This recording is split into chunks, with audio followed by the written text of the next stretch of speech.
मुख्यमंत्री किसको बनाएंगे? आदित्यनाथ बन जाए। कौन बनेगा? आदित्यनाथ।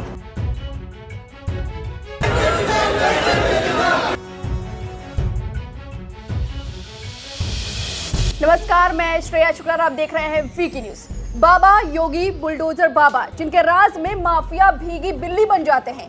खूंखार से खूंखार माफिया जिनकी तूती बोलती थी, आज उनकी बोलती नहीं निकलती। बाबा माफियाओं को मिट्टी में मिलाने की प्रतिज्ञा ले चुके हैं, लेकिन बाबा तो एक है। लेकिन ऐसे तमाम दहशतगर्द हैं जो खुलेआम सर तन से जुदा के नारे लगाते हैं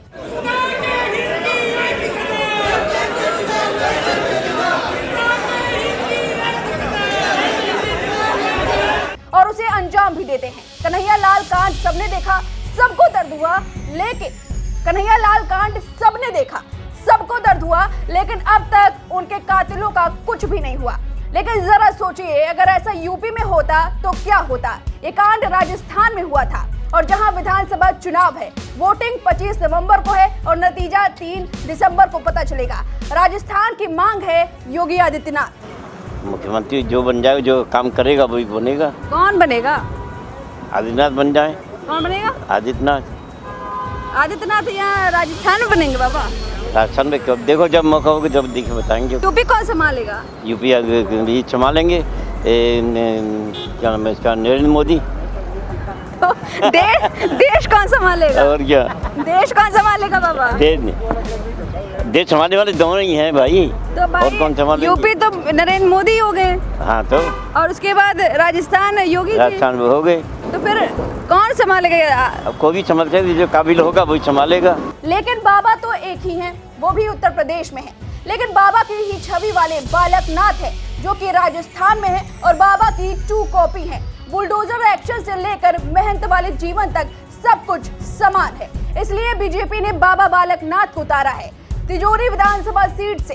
इस सीट से क्यों उतारा, ये भी वजह बेहद दिलचस्प है और खुद उत्तर प्रदेश के सीएम बालकनाथ के साथ उन्होंने मंच साझा किया। इसके बारे में हम आपको बताएंगे, अंत तक आप बने रहिए। बस आपको बता दें कि यूपी के मुख्यमंत्री योगी आदित्यनाथ अलवर जिले के तिजारा सीट पर जनसभा पहुंचे तो उन्होंने तालिबानी सोच के लोगों को तगड़ी लताड़ लगा दी। इस सीट से बाबा का कनेक्शन आपको समझ आ जाएगा। सबसे पहले जानते हैं कि बाबा ने मुस्लिम बहुल तिजारा की धरती से क्या संदेश दिया है और किसको संदेश दिया है। तो बता दें कि बाबा अशोक गहलोत सरकार से लेकर हमास के आतंकवादी और तालिबानियों पर गरजे हैं। दरअसल बाबा ने अपने संबोधन में उदयनगर के कन्हैया लाल का मुद्दा उठाया, जिनके केवल सोशल मीडिया पोस्ट के चलते हत्या कर दी गई। सर तन से जुदा के नारे लगने के बाद केवल भारत ही नहीं, पाकिस्तान में इसकी गूंज पहुंची। 2 आतंकियों गौस मोहम्मद और रियाज अतारी ने 28 जून 2022 को दिन दहाड़े कन्हैया लाल की गला रेत कर उनकी हत्या कर दी। इस घटना को 1 साल बीत गया, लेकिन अभी तक आतंकियों को सजा नहीं सुनवाई गई। कन्हैया लाल के परिजनों ने यह प्रण ले रखा है कि जब तक हत्यारों को फांसी की सजा नहीं होगी, तब तक वे अस्थियां विसर्जन नहीं करेंगे। कन्हैया लाल की आत्मा भी न्याय का इंतजार कर रही है। वहीं राजस्थान में अशोक गहलोत की सरकार पर तुष्टीकरण की राजनीति करने के आरोप लगे हैं, क्योंकि आरोप है कि कन्हैया लाल को बार बार धमकी मिलने के बावजूद सरकार के द्वारा उन्हें सिक्योरिटी नहीं दी गई थी। जबकि हाल ही में एक केस सामने आया जिसमें एक झगड़े में इकबाल नाम के एक युवक की मौत हो गई।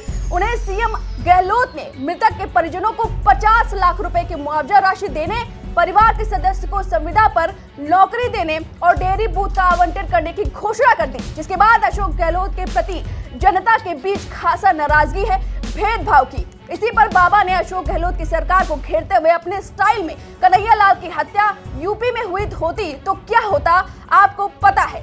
हमने यूपी में अपराध को पूरी तरह खत्म कर दिया, ऐसी संदेश दिए हैं और यूपी में किसी प्रकार का भेदभाव जाति या धर्म के किसी भी आधार पर नहीं होता।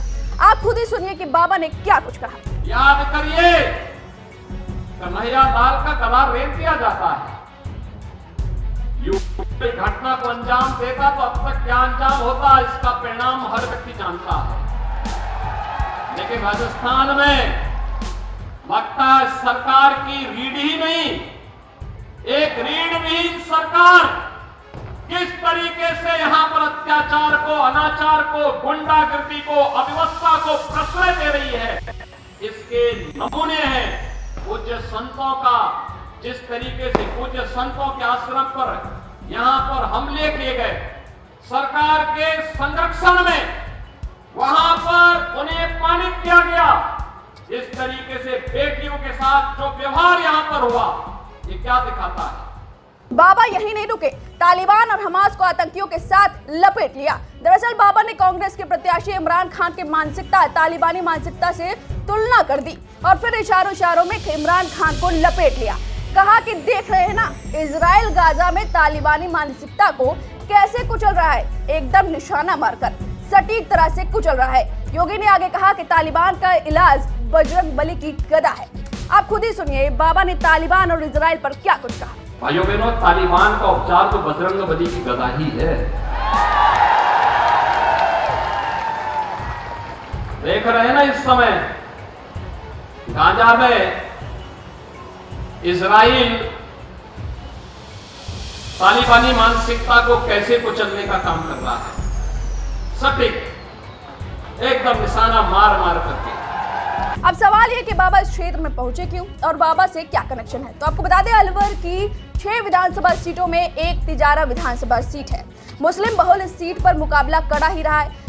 कांग्रेस के टिकट पर अहमदुद्दीन अहमद खान ने 3 बार यहां पर जीत हासिल की। वहीं भाजपा ने 2013 में पहली बार जीत दर्ज की। इस बार भाजपा ने बालकनाथ ने तिजारा विधानसभा सीट के लिए नामांकन दाखिल किया है। उनकी छवि भी बाबा योगी आदित्यनाथ जैसी बताई जा रही है। खुद बुलडोजर के साथ वो पहुंच गए और लोग योगी आदित्यनाथ की छवि राजस्थान में चाहते हैं। यही वजह है कि बालकनाथ बेहद चर्चा में है। और खास बात यह है कि अलवर की तिजारा विधानसभा सीट जो कि मुस्लिम बहुल है, यहाँ भाजपा ने अपने हार्डकोर हिंदुत्व के चेहरे बाबा बालकनाथ को उतारा है, जो नाथ संप्रदाय से आते हैं। योगी बाबा की तरह बालकनाथ भी फायर ब्रांड नेता है। वहीं कांग्रेस ने मुस्लिम चेहरे इमरान खान को यहां से प्रत्याशी बनाया है।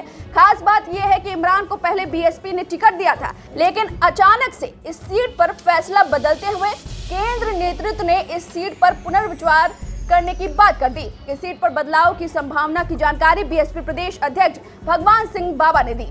अब अगर इस बार भी यदि सीट पर ध्रुवीकरण होता है तो इसका फायदा सीधे तौर पर बीजेपी को मिल सकता है। 2013 में कुछ ऐसा ही हुआ था, जब पहली बार बीजेपी यहां से जीती थी, जब भाजपा के मामन यादव यहां से चुनाव जीते। हालांकि उस वक्त मुस्लिम वोट कांग्रेस और बसपा में बढ़ गया था, लेकिन यह वोट नहीं भी बढ़ता तो भी मामन यादव का जीत का अंतर ज्यादा था। लेकिन इस बार कांग्रेस ने ऐन वक्त पर बाजी पलट दी है। कांग्रेस ने यहां दोहरी रणनीति साधी है।